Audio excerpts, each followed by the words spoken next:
Kasuya. He is a professor of medicine at the University of Hawaii, John A. Burns School of Medicine. His recent past positions include the Director of the Office of Medical Education, Associate Dean for Medical Education, and the Interim Director for Faculty Affairs. He is a graduate of JAPSOM in 1989, completed his residency program in General Internal Medicine, and went on to complete a fellowship in General Internal Medicine and the AAMC Fellowship in Medical Education Research. He later earned his master's degree in medical education from the University of Southern California and is board certified in internal medicine and a fellow of the ACP. In addition to actively teaching across all 4 years of the medical student curriculum, Dr. Kasuya also regularly participates in resident teaching and faculty teaching skills development across a number of disciplines. His current faculty development and teaching activities include topics such as clinical teaching skills, classroom teaching skills, problem-based learning, facilitation, case development, evidence-based medicine, education, quality improvement, project development, and education leadership. In 1996, Dr. Kasuya became the first clinician educator from our medical school to receive the University of Hawaii Board of Regents Medal for Excellence in Teaching. He has been voted by the medical students to receive 13 teaching awards, including a 4-time recipient of the John Hardman Mentoring Award for Mentoring and Teaching. So it's my honor to invite him, our role model and mentor teacher. Thank you for coming. Thank you very much. Good afternoon, everyone, and Happy New Year to all of you. I hope that you are ready to talk about something that we bump into multiple times every day, and that's working in an intergenerational workplace. Now, some of the things we're going to be talking about today are also equally applicable to what you experience at home and what you experience in other domains of your life, whether you are doing things with church or with musical groups or with athletic groups or whatever it might be. I think we always are working in intergenerational environments. So as Dr. Wen said, I don't have any conflicts I feel I need to disclose here, no such relationships to disclose, so I hope that that's okay with everyone as well. By the end of today's session, here are the things that I'm hoping we'll all be very comfortable with, and that is listing some classic features associated with those generations that now make up the dominant majority of our workforce. And that would be our baby boomers, our Generation X, our millennials, and now we're seeing the Generation Z folks starting to creep in. This is with all due respect to older generations that are still very actively involved, but these are the dominant generations in our workplace today. We'll talk about strategies, about how to engage folks at different levels. If you're responsible for overseeing or managing groups that have multiple levels of generations within them, we'll talk about how to get the most out of that opportunity and how we can best communicate in an intergenerational workplace as well. I hope you're sitting next to someone close by that you wouldn't mind having a very short, brief conversation with. And what are some ways you think that people have changed, whether you work with students or residents or employees in an office, junior co-workers, how have they changed over the course of your career? It's going to be different. Some of you have been in your career a long time, some of you not as much. But let's see what you come up with. How have people changed? Give you about a minute for this, and then we'll continue. Please.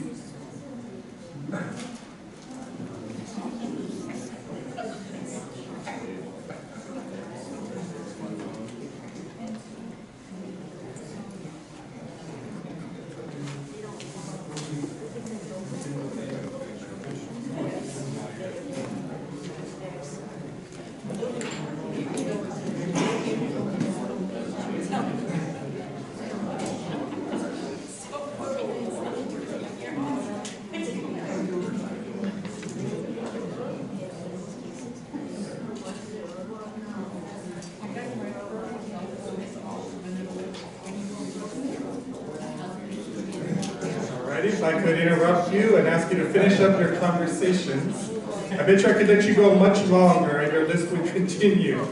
How about an example or two? Anyone willing to volunteer an example of a change? Thank you, Cody.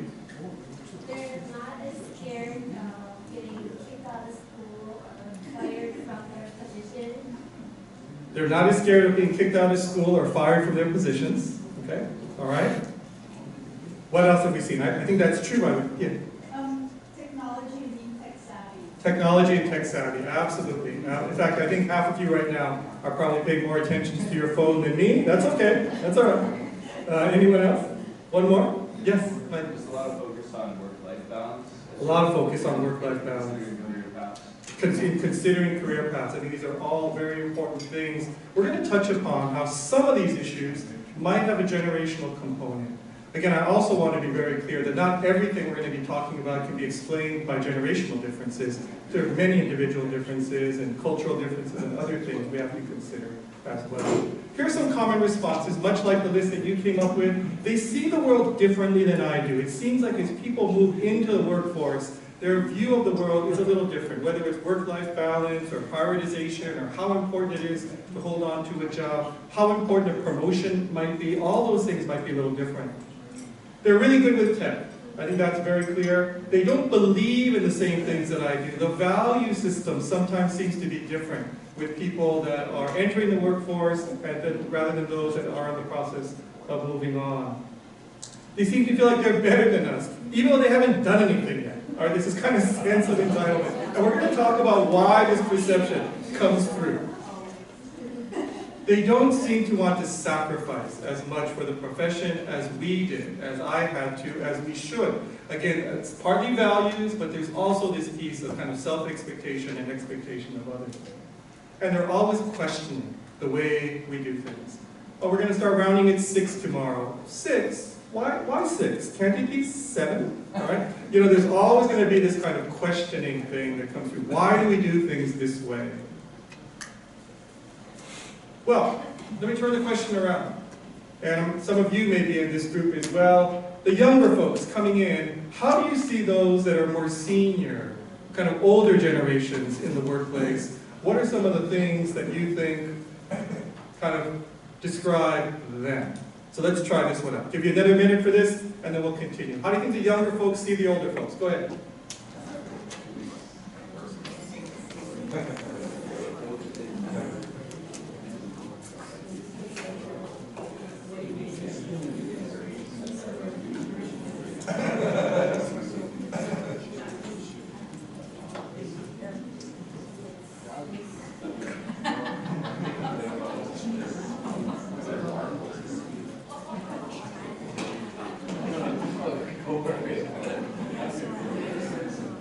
Alrighty, going to ask you guys to wrap up your short conversation here. Maybe just one or two examples. How do you think the younger generations view the older generations in the workplace? Any thoughts?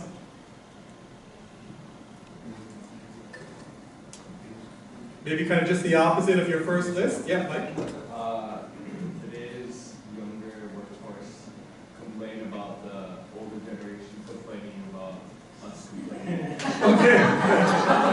Have you heard that before? I want to try and paraphrase that. The younger generation complains about the older generation complaining about them. Yeah, so yeah, it's just, that's a line. So you're going to see some of the responses are pretty familiar to us. They see the world differently than I do. They're terrible at tech. They don't get it. They don't adapt it. They don't realize, Facebook is so yesterday. All these kinds of things, right? They don't believe the same things that I do. And it gets back to the values issue. They feel like they're better than us, even though we have so much to offer. Why don't they see that in us? That we have so many things that we can bring. They don't work very well in teams. They're very kind of independent. They kind of like to be, making the decisions on their own. And they can't seem to balance their lives. So these are some of the common things we hear being said of the older generations in the workforce by those that are entering. So a few words about generations. These are not scientifically proven. There's not a lot of evidence-based things I'm going to be sharing with you throughout this presentation. The patterns here are not meant to justify good behavior or bad behavior for that matter. It's not meant to condone certain kinds of behaviors. And again, there's so many other things that impact behavior than just generational differences, and we'll cover some of those things today as well. Okay, something just happened here, John. I'm not sure what that is. Okay, here we go. All right. So what's a generation? A generation is generally a group of people born over a 20-year span of time And because they share some common life experiences in that time, 9/11 might be a great example of a common shared life experience. The world changed overnight after 9/11, and that is kind of shapes a particular generation as they're growing up. We can go back in time, the Vietnam War, issues related to World War II, and on and on. There's so many things that were big events that shaped a whole group of people. Once you turn to your friends, see if you can match these up very quickly. A, B, C, and D, 1, 2, 3, and 4. Millennials, baby boomers, Xers, and Zers. Let's see if you guys can match up the decades that they're related to, and then I'll give you the answers in just a few seconds.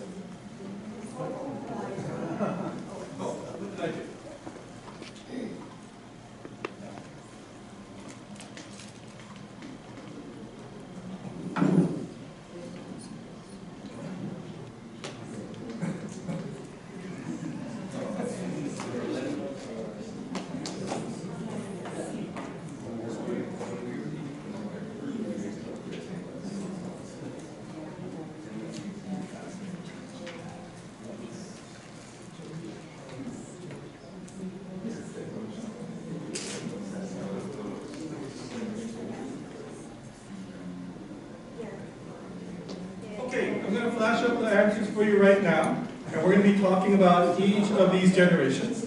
So if you are absolutely correct, good for you. If a couple of them got switched around, don't worry about it. We're going to clarify these generations as we move forward. So again, today, we're going to be talking primarily about these 4 generations. I will add a 5th for a few minutes a little later. But there are many other generations that are part of your lives and mine. Here are the recent generations, again, those that dominate today's workforce. The baby boomers, born from 1940 roughly to 1960. They're, again, described as being very idealistic, very competitive with self and others. Generation X, again, the very skeptical generation. We think of the hippie generation. A lot of that came through with Generation X. Millennials, again, making up the largest part of our workforce overall. Maybe not so much in healthcare, but in the overall workforce, millennials make up the majority today. Generation Z, coming up. They're about 20 years old, maybe getting to their mid-20s now, so some of your younger employees will be Zers, not millennials anymore. And millennials and Zers are very different from each other, even though, again, the older we get, the more they look alike. But as you get into it, they're quite unique and different. We'll talk about them in just a moment. I want you to talk to your friend very briefly about a situation that's come up at work or home where you think generations had something to do with it, all right? Yeah, let me just leave it at that. So give you a moment for that. Think about a conversation, an issue, a problem that came up at work or home where you think generations were a factor. Go ahead.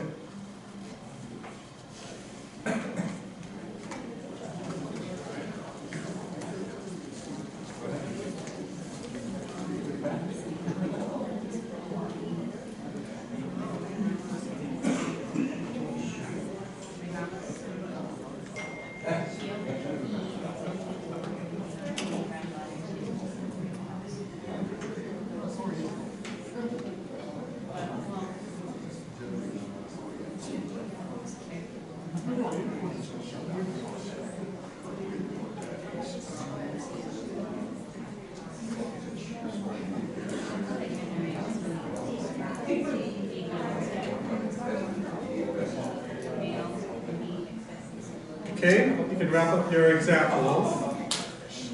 And I want you to hold those thoughts. I'm not going to ask you to share them. I know some of them might be quite personal.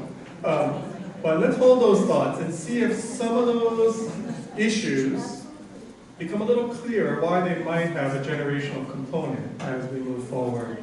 So we're not going in order of age. I'm going to be going in a slightly different order. And I want to start with the millennials. There's so much out there right now around millennials.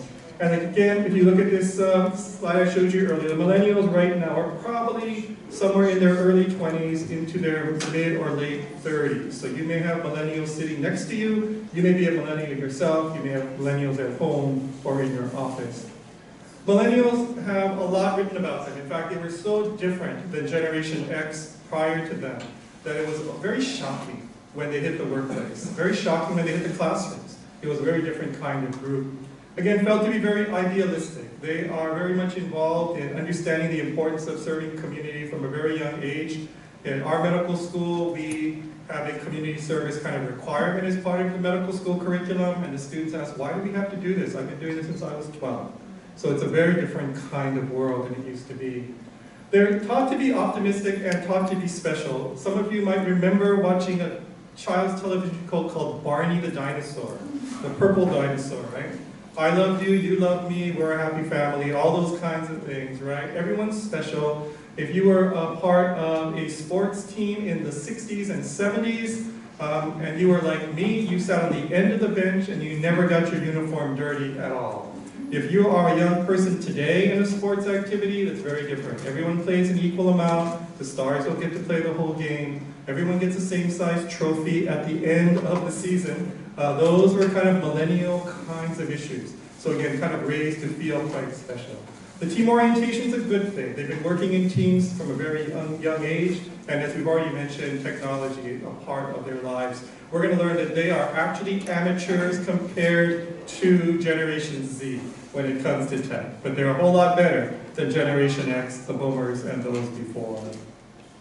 One of the big deals that came about that helped shape the millennials, of course, is the whole concept of the internet, the concept of an integrated network intelligence, where it's not what you carry around in your head anymore, it's being able to find it on your device. And that changed the world in the way that people learn and the way that people consider or view intelligence today. It's just a funny cartoon. I wish I could give you the attribution here, but it's a funny cartoon about the evolution of mankind. Millennials have never known life without a computer, never known life without the internet. Most of you can probably remember, or many of you can remember, when you first got a computer in your household. I still remember the first day we got one in ours, and my father was so against it. My sister said we really needed one. I still remember that conversation very vividly. So, you know, it's different, I think, for today's younger people. They love to communicate in real time. Texting and things like that, very important. Email is really just for old people, all right? It's not something that works very well. And this raised in the presence of video and computer games has a bigger impact than you might think. Even if your children were not allowed to play computer games or video games, the influence of this is huge in the generation. I'll explain that to you in just a moment. Again, teenagers prefer new technology like instant messaging or texting rather to talk to friends, and only use email to communicate with, quote, old people, all right? So again, this is very different. I used to think I was very modern and hip from doing everything by email. The students tell me now, you need me, don't email me, text me. I coach high school athletics, same thing. I send them an email, we don't see that, coach. You need me, you text me, all right? So it's very different. Individuals raised with computers deal with information differently in their brains. They are like working with a computer. We can flip from screen to screen, from window to window. The young mind, or the millennial mind, can do that. That's the way that they have been brought up and wired. The old adage that I heard all the time from my father was one thing at a time. Focus on one thing at a time, all right? And that's what I learned to do, but now when I go home and I watch my son study, he has the television on, his headphones on, he has a laptop open, his iPad is there, and he's on his phone. And he's doing it all at the same time, right? So it's a very different kind of world in which they do. And then some cute cartoons, lots has been made fun of related to the millennial generation. Any other people skills besides 400 Facebook friends, you know, things like that. So, you know, very interesting kind of things made. So here is an impact of computer games that I shared with you earlier.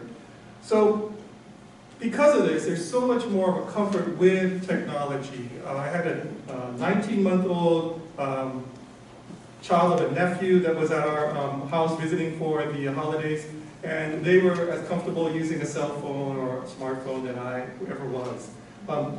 The impact on social skills. There has been something noted, and I don't think it's 100% true, but again, people in this generation don't have as much of the face-to-face contact, so some of the social skills are not quite as strong as they used to be, and maybe the motor skills, not the fine motor skills using the fingers, but more the large motor skills, the running, the jumping, things like that.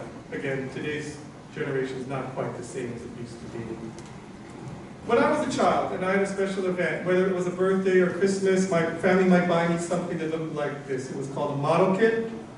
And you would have to break off these pieces and glue them together using, looking at an instruction sheet, following everything very closely, because you use this kind of very toxic cement. I'm sure this is going to give me some hideous disease later in life, having used this. But, and if you made a mistake, the plane didn't look right, the car would be tilted, you know, it just, and you couldn't fix it. It was just ruined. Well, what happens today? You buy your kids, I understand this is a dated thing now, it's no longer sun and moon, it's, what is it now, something else, but, you know, my son was looking over my shoulder, hey, that's really old stuff, Dad. All right, so more learning through exploration, no penalty for mistakes, right? So when you give someone a computer game, do they open up the instruction book and read the instructions from beginning to end before they start playing? Of course not. Michael does. Nobody else does, right?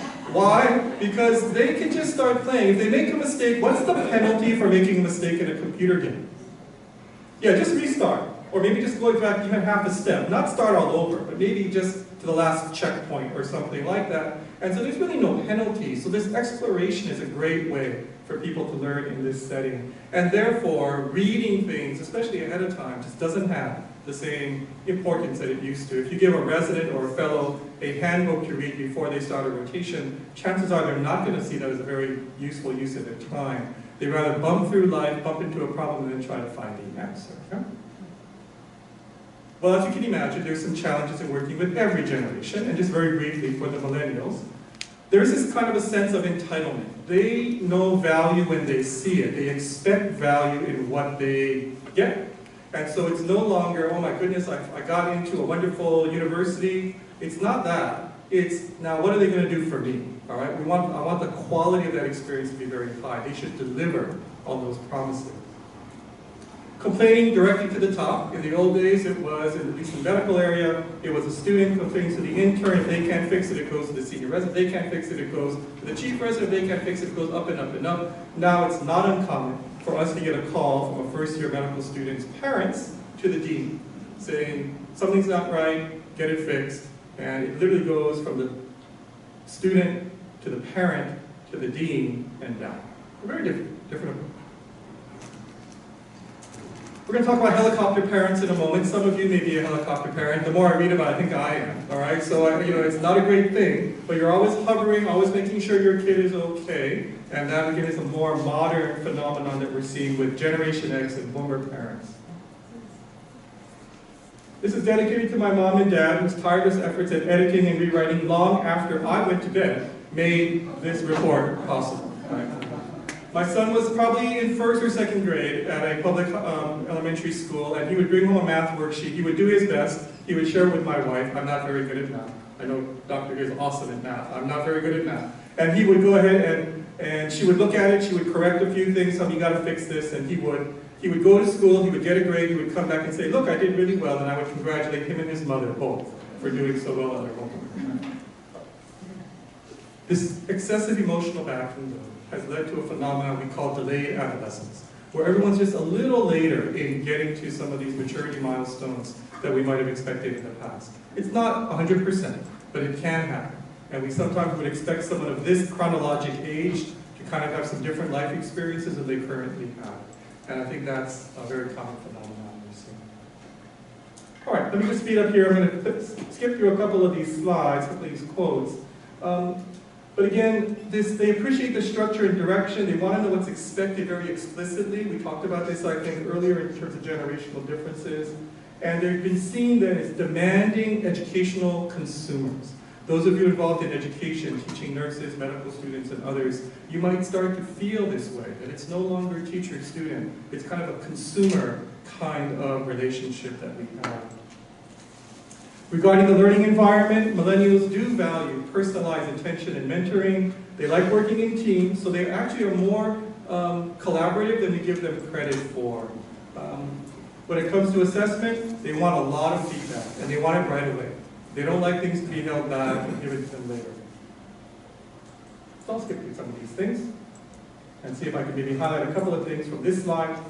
So if you are teaching millennials, whether you are training them alongside you in an office, whether you are formally teaching them as part of their training programs, Again, balance being a partner and also being a willing resource. You can't just be one or the other. You really have to balance being the two. Again, faster paced types of learning activities, not a lot of kind of quiet reading, not a lot of lecturing and things. Those things don't tend to work as well. Provide them a lot of activities. Give them a chance to practice. That's where it really starts to settle in for them. They're used to doing and exploring things, much like if you were handing them a computer game. Provide more visual things, more multimedia. Of course, this generation is much more comfortable with that than we might have been previously. And again, they want a lot of feedback, and we need to give them both positive and constructive feedback. I want to share this with you for those of you involved in training, because I think this is an important concept with millennials. This concept of consumerism. We said that millennials are kind of consumers of education and training. They expect their program to deliver very high quality education and to support learners who are having difficulty within that program. So failure is not just an individual learner's failure. Failure is of the program. That's how it's viewed. And so again, if you think about it this way, we need to try to create systems and models where the support for the learner is very visible, or else they're going to feel like we have kind of abandoned that expectation, that we haven't fulfilled that expectation. So again, the visibility of learner support is very important. So here's my summary slide for the millennials. You can take a quick look at it yourself. Again, these are folks that are probably in their early 20s into their late 30s now. They have had helicopter parents kind of hovering over them. They're, again, very optimistic, but do have a need to be supported in a positive way. I was talking with a few of you before we started today, saying that they don't seem to take the constructive stuff nearly as well as they did in the past. That's probably a function of this, where that balance is very, very important in the way that they receive feedback. Okay? So, can you think of someone in your life that's a millennial? My guess is yes, and maybe many. Maybe again it's you. Again, they're probably in this kind of a situation. Well, let's talk about those that are following Generation Z. Some of you have children, I think, that are in this generation. Again, you might start to see these folks entering the workforce as your youngest employees right now. Again, they're down here. They're entering their early 20s, and they are unique. They are different than the millennials. It's no longer the millennials coming into the workforce. It's now the Zers. So the millennials, as we said, were the largest generation in the workforce, very, very large. But, again, the next big wave is Generation Z.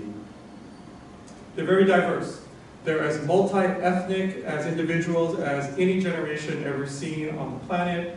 They are very curious. They are very early in looking into what they want to do. Not everyone now, but many of them are very early on in trying to identify their career paths. They're very good at technology, but they are actually better and more desiring of good, solid, face-to-face, supportive kinds of relationships with other learners and with their supervisors and teachers. They're very global. Again, everything is global for them. They can hear the most popular song in South Korea, they can hear it today. It doesn't take a while for things to permeate. Everything is kind of right at their fingertips. And they are described as more open-minded, practical, and solution-oriented, more positive in trying to make a difference than their millennials. Sorry, millennials, if you're in the room, but Generation Z seems to be doing a better job. Getting past these filters and winning Generation Z's attention will mean providing them with engaging and immediately beneficial experiences. Cody mentioned earlier that there's kind of this sense of, I'd say maybe a little less loyalty to organizations now. Because if they're not happy, they will move. That's what this generation is being seen as, right? It's not, I'm going to try and live here and retire here. No, it's not really that. It's, I'm going to go where it feels right. And that's a very Generation Z type of thing to do. And again, they're going to be better than the millennials, sometimes known as Generation Y.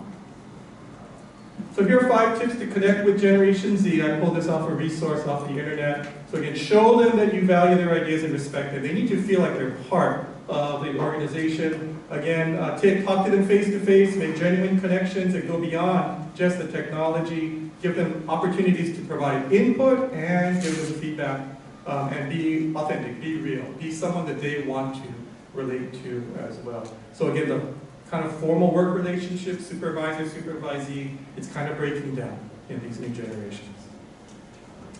Those who want to take advantage of Generation Z talent in the future need to develop relationships today with teenagers grades 7 through 12. So we've talked about this in some of our recruitment activities at the medical school. It's too late to go after college students. It's even too late to go after more senior high school students. If you want to get people excited about your specialty, you've got to get them very, very early. So, how can we teach or engage our Generation Z folks? Target something that's going to get them from the start. Okay, they don't have the patience to kind of let it warm up. Engage in outreach activities to get to folks at a very, very early age. Consider more things that are online. The online degrees, online certificates are very popular with this generation, and they're not seen as just optional things. Provide opportunities for team learning, but again, provide individualized support as well. And don't just allow technology in the workplace or in the classroom.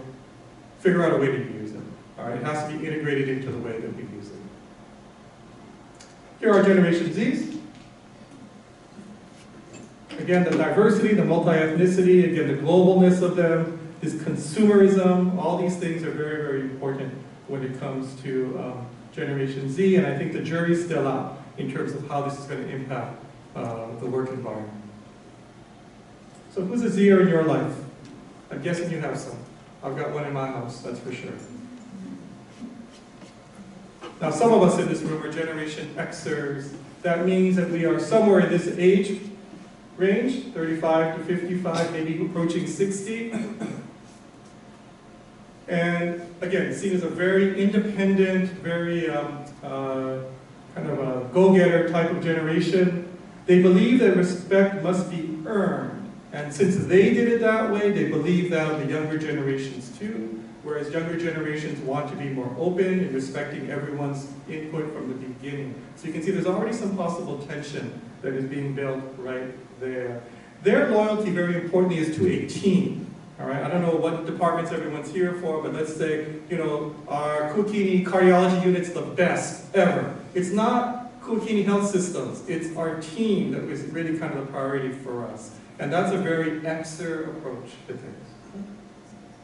We mentioned earlier the concern about life balance and fiercely protective of family time. We call them the sandwich generation, not because they're just between the boomers and the millennials, but because they're responsible for caring for their children and caring for their aging parents. So those of you in geriatric, I think you appreciate that more than most. So this is a generation that has this new dynamic that's going on. And it's a very challenging generation to be part of.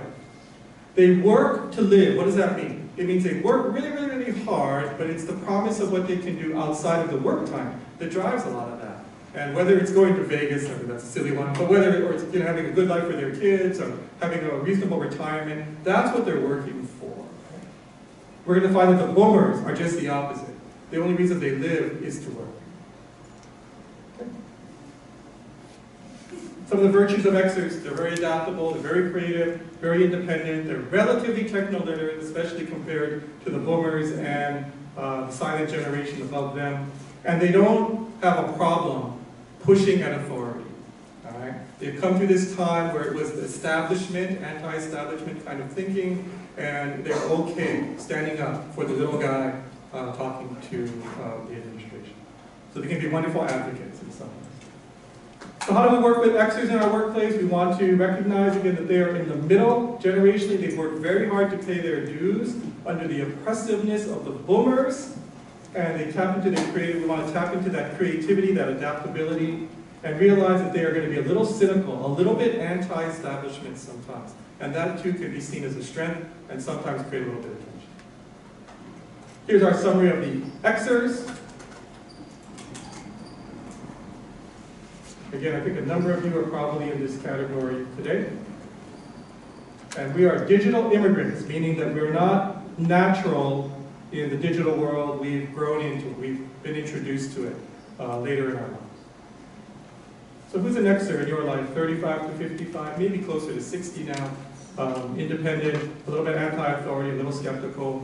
I can name a whole bunch of folks that I work with that meet this category.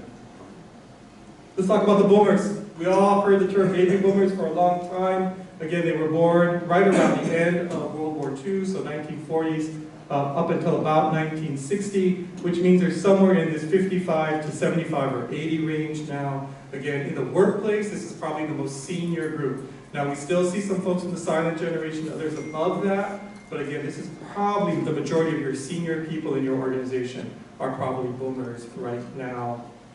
They are given credit for inventing the 80-hour work week, that there is no beginning, no end to the work week. They believe in a work until you drop work ethic. There's no retirement for boomers as a group. They just want to work and work and work. Again, they live to work. They really believe in a no pain, no gain mentality, and they don't like it when others, and it could be younger people or it could be people their age, don't see it the same way. They think that, this hard work is part and parcel of being part of a work environment. We mentioned that Xers love their teams. Boomers are loyal to the institution, all right? So the patriotism and all that kind of bigger stuff, that's kind of very boomer-ish. It's not the team, it's a bigger loyalty that they have. They believe that delaying gratification for later in life is a necessity. So unlike the Xers, who they had a hard time working with when the Xers first came in, the Xers were working to try to get to that point where they could take a longer vacation or they could spend more time with their kids. The boomers are saying, that's crazy, that's not what you do, just keep working, keep working, keep working. So they're very hardworking, they're very loyal to organizations, they might have been with the same team or hospital for a very, very long time. They're very service-oriented. That is kind of their reason for living, is to kind of get the work done and to serve others in that capacity. And of course, partly because of just age alone, they are very, very experienced right now. How do we work with boomers? We need to tap into that brain power, that experience as best we can. We want to try and provide them with opportunities to mentor. We talked about how the younger generations want mentoring. Well, boomers can be wonderful mentors for your younger generations. They're not as skeptical as the Xers for the most part. They're more organizationally loyal for the most part, and that can be positive things. Remember that they value hierarchy, they respect positions and tradition and titles, and that's a very boomer thing. Today, I'm the CEO of a multi-billion-dollar company, call me Jim. That's not a boomer kind of thing. So here's our boomers. Working dads, stay-at-home moms, that's kind of nuclear families, stable neighborhoods. Those are some of the things that they were brought up with, and you'll see some of the other standards that they have. Again, use them as mentors. Very important. So who can you think of that's a boomer in your workplace, in your home? I bet you've got a few. And they're going to work forever. All right. So, how can each of these generations contribute? I'm going to just kind of skip forward here a little bit. Let's talk about some of the challenges that we see in the workplace. So I want to cover three things. What I call workplace personalities, defining teams, and then this concept of the behavior equation. People have been saying that as young people enter the workforce, there's kind of a gap, a soft gap. They come in with wonderful skills. They come in very, very highly technically skilled and all those types of things, but they seem to lack something that employers want. And remember, most of the employers are older generation folks, right? So there could be some generational differences there too. So again, this ability to be rigorously self-evaluating, to be very self-critical, is something that they feel that the younger generations are doing as well. Taking personal responsibility. It's not the organization's job to do that, it's yours. They seem to have some challenges there. Maintaining a positive attitude. If they don't like it, they tend to move on to another workplace that they're happier. Taking good care of themselves outside of work so they come to work healthy. They have a life outside of work, but they prioritize that over being healthy when they get to work. And we could have some silly stories, I think, around that. And then the self-presentation. Are they timely? Are they organized? Are they productive when they're in the office? Do they follow through? Do they have initiative? Sometimes the younger generations are being criticized. Millennials, we said, bring this consumer mindset, believe if they pay tuition, if they show up, they try their hardest, they deserve success and recognition, and that often sets them up for disappointment when they get to a very chaotic work environment, such as we have in healthcare. Faculty in medical schools and residency programs have struggled on how to teach millennial learners about responsibility when they're perceived to operate under a shift work mentality. I'm only here part of the time, the rest of my life is mine. And again, very different than the model of healthcare that many of you were brought up with. So millennials, again, move from some of these generationally accommodating learning environments like schools, high schools, colleges, medical schools, nursing schools are trying to provide. And then they are thrown into a very kind of chaotic traditional healthcare environment and they burn out. That's not good for us. How about our Generation Xers? Skeptics who like to work autonomously, notoriously dislike meetings and group work. Does that describe any of us? Probably. All right. So often seen as lazy, unwilling, not because they are not working, because they don't want to be participating with other kinds of group activities. They're kind of defiant in meetings and things like that, very questioning of authority.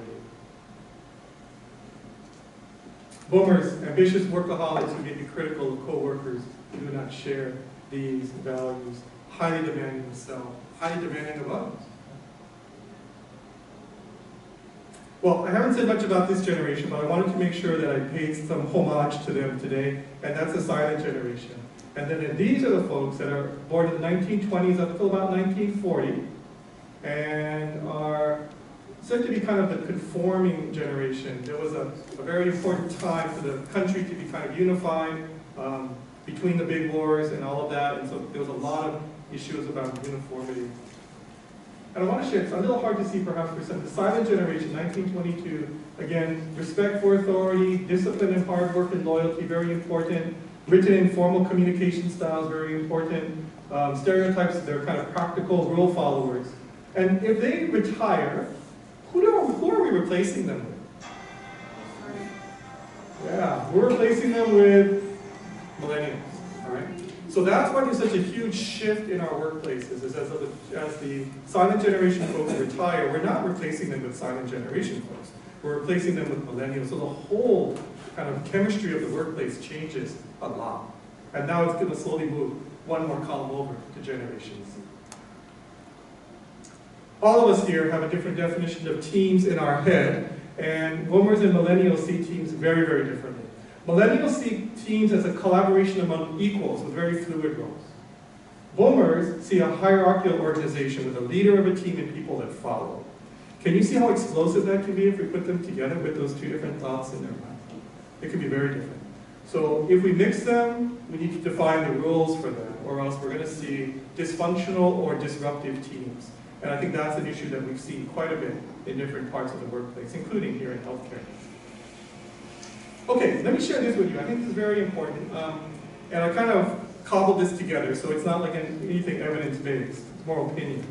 I think we're way too quick to attribute some of the differences we see to generations, and I think that's not fair. Everyone's different, everyone's individual.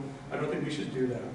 And it's really just one factor, I think, of a much larger, more complicated equation related to behavior. And again, this explains, at least partially, while all members of the generation don't behave exactly the same, everyone's different. So this is a simplistic version that I put together. Generation plus personality plus cultural upbringing, it kind of explains our behavior. So let me share this with you. If you were raised by wolves, all right, your behavior is a little bit different. All right, it's not just generation, it's the fact that you were in a very different environment, right? So here's some examples. Let's say we take someone from the millennial generation, and this is a Myers-Briggs four-letter code here. So they're more of an extroverted person, kind of that type of person, and we just kind of keep them together with a whole bunch of other millennials as they're growing up. What the product is someone that's very curious, but somewhat clueless and unimpressed by some of the traditional things we see in medicine. They just haven't had the role model of the experiences. And they just kind of have grown up with their own peers, and now they're suddenly plopped into a very traditional healthcare environment. It doesn't make sense. Maybe we have an Xer, maybe one of you, and you are more of an introvert, very pragmatic with the NT part of your personality, and your mentors were people above you in the hierarchy. They were boomers. Well, chances are you are now kind of in this kind of a category. We're very driven, kind of that boomerishness was kind of pushed onto you, very committed to the professional values, very demanding of others like your boomer mentors were of you, and very independent because you're an Xer. So you can see the personality behavior changes. Maybe you're a boomer, and you're again more of a thoughtful, introspective person, and you hang around with young people. You hang around with millennials or Zers. Well, you are curious, but probably pretty clueless about technology, all right? But at least you're open to it. You understand there's some value there. And you're accepting of their values. You can see again how the equation changes, I think, how we behave in the workplace. Here's another. You are a millennial or a Zer, a younger person in the workforce. You have a boomer mentor, someone that's been around a long time. So you are probably very tech savvy, but you're also very respectful, very understanding, very appreciative of history. And that can be a very important part. So again, you can see how all these combinations can be very, very helpful. I'll just skip through a couple of these. All right, so generations, non-modifiable. You're born when you're born. Personalities, some argument there, but for the most part, people feel that part of these introverted, extroverted, kind of pragmatic versus kind of dreamer, that's kind of imprinted on us very early in life. The cultural upbringing, though, is modifiable. We can do something about that in the workplace, can't we? We can pair people up, and so we can start to create, I think, a stronger outcome. So I think what I'm trying to make a point here, guys, is as you're putting your workplaces together, accept this, understand this, and do your best to try to affect the culture.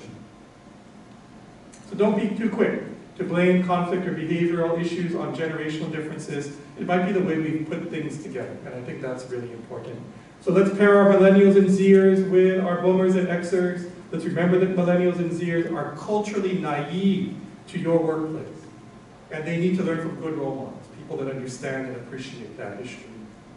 We need to expose our more senior workers, our boomers and our Xers, to millennials and Zer communities. That way, again, they can start to understand that culture that is now entering the workplace. So here are some final tips as we kind of finish up today. This is from a nice website called Mind Tools.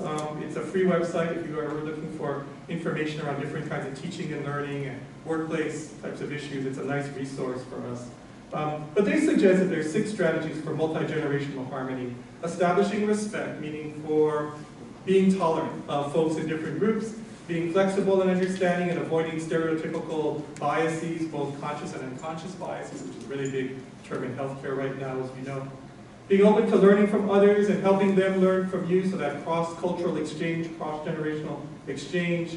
Adapting how we communicate to different generations, because again, the way that they hear things and see things is a little bit different. And then focus on the commonalities we have in our mission, rather than focusing or looking at all those differences, which are going to be there just because of who we are. Some of you have read this book, Getting to Yes. They talk about things that drive us: autonomy, appreciation, affiliation, having a purpose or a role, and then just feeling recognized, having a status within a group. And this is true of all generations, but it's probably more important for our millennials and Zers. So they don't just get it. They don't just assume that it's there. They need to be told. They need to be reminded about these things.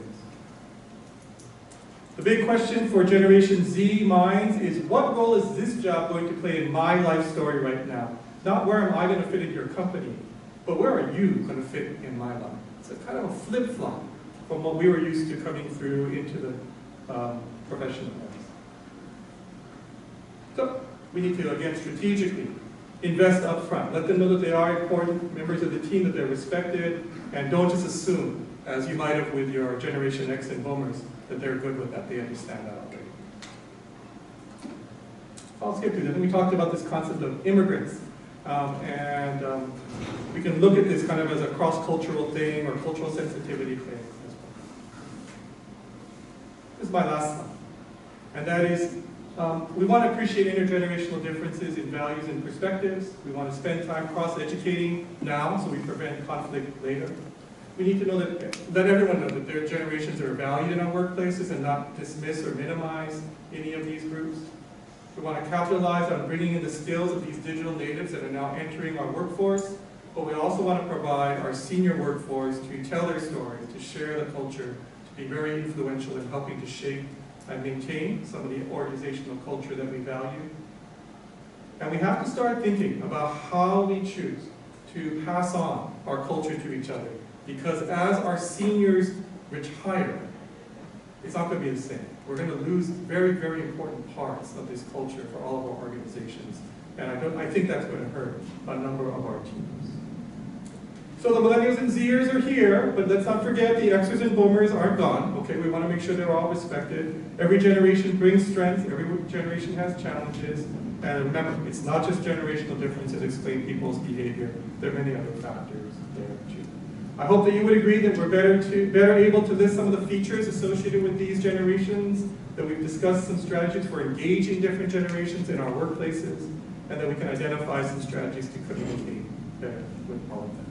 So with that, thank you so much for your time and attention. I'd be happy to answer any questions if I can. But again, good luck to all of you as you continue to work in your intergenerational workplace.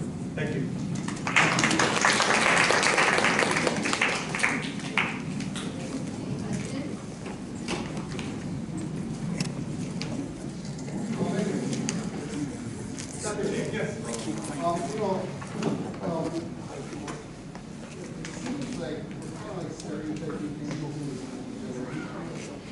And the other issue is that I think there's huge cultural differences because we don't come necessarily from the Western mindset. Very good. 1/3 of the people here are native Hawaiian or partial. 1/3 of the people here are Oriental, and more.